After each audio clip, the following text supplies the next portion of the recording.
What is a resource-based economy? I'm sure you've all heard about it, but a resource-based economy is entirely different than anything that has ever existed in the past. Most decisions were made by kings, politicians, statesmen, but nothing based upon resources.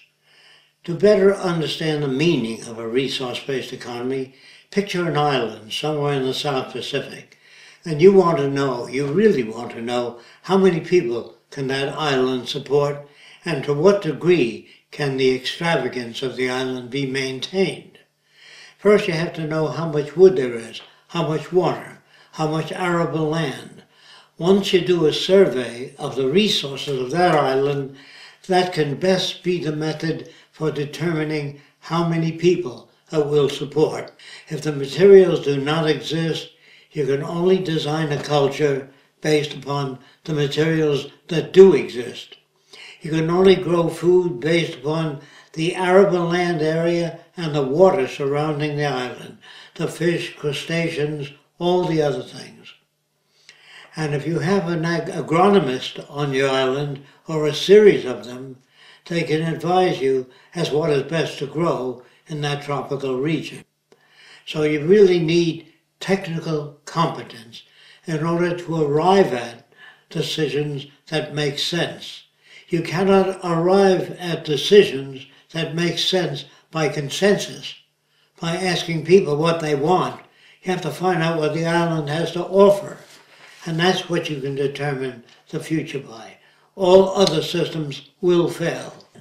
Politicians have opinions about everything and information about nothing in particular. Therefore, you understand that the decisions are not made by the majority of people, they're made by the majority of people that have technical competence, that have information in the areas you wish to excel in, and methods of scientific scales of performance.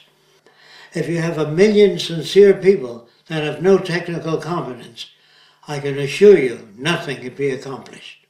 So you have to ask the questions, can we build a society of sustainability? If you have no information as to the availability of resources, you cannot undertake such a project. Suppose you have a shortage of resources. That's the function of research labs, to make alternative materials that will substitute for lack of materials. Technicians do not tell you what to do or how to live. They merely carry out the function of designing elevators, transportation units, bridges, housing systems.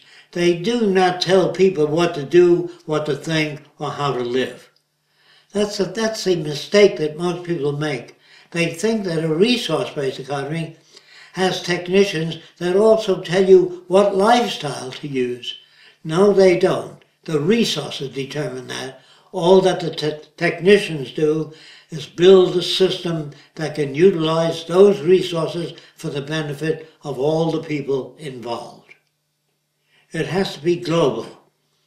If it's not global, if you have most of the resources and most of the building equipment and most of the automated machinery and most of the arable land and most of the drinking water, countries that do not have that will attempt to invade your country and take what they need.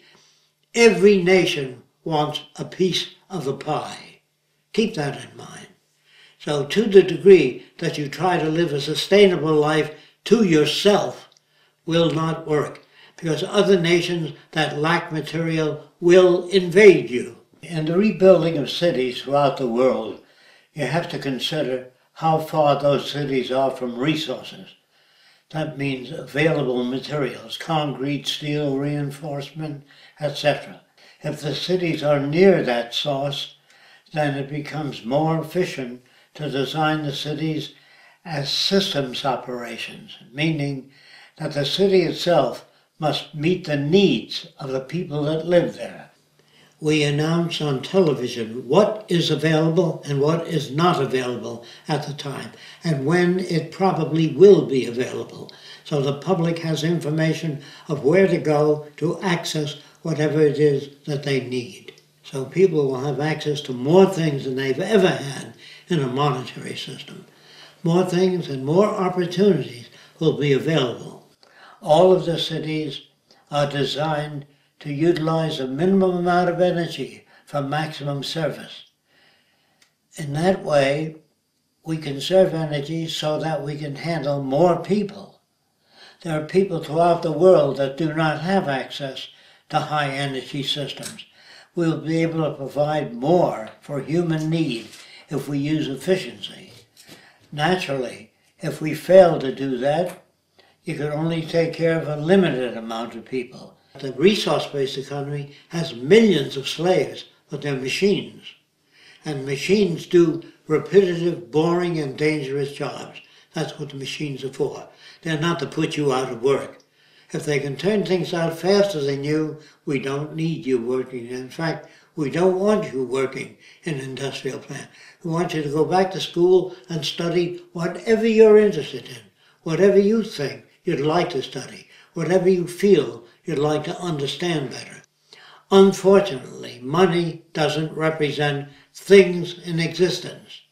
If you set a value on every tree, every inch of arable land, all the water, and you printed money proportionate to the resources, so that the money represents resources, then it can have meaning.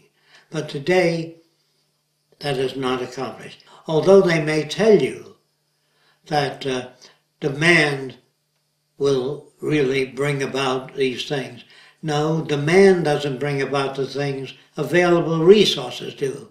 And if money doesn't represent available resources, it has no basis for social management.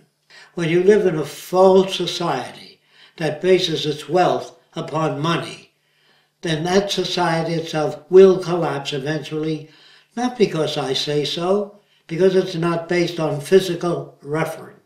In a resource-based economy, where production and automation can turn out more goods and services, there's no need to use money anymore. If you really wish to put an end to war, poverty, hunger, territorial disputes, you must utilize all the world's resources as a common heritage of all the world's people. Anything less than that will remain with the same problems that you've had continuously for centuries. Now you have to consider what I'm saying. The reason nations invade other nations is because of scarcity. When few nations control most of the Earth's resources, you've got to have territorial disputes. No matter how many treaties you sign or laws you make, if you don't declare all the Earth's resources as the common heritage of all the world's people and bring all the separate nations together in one unified system, there is no solution other than that. And this is why we recommend a resource-based economy.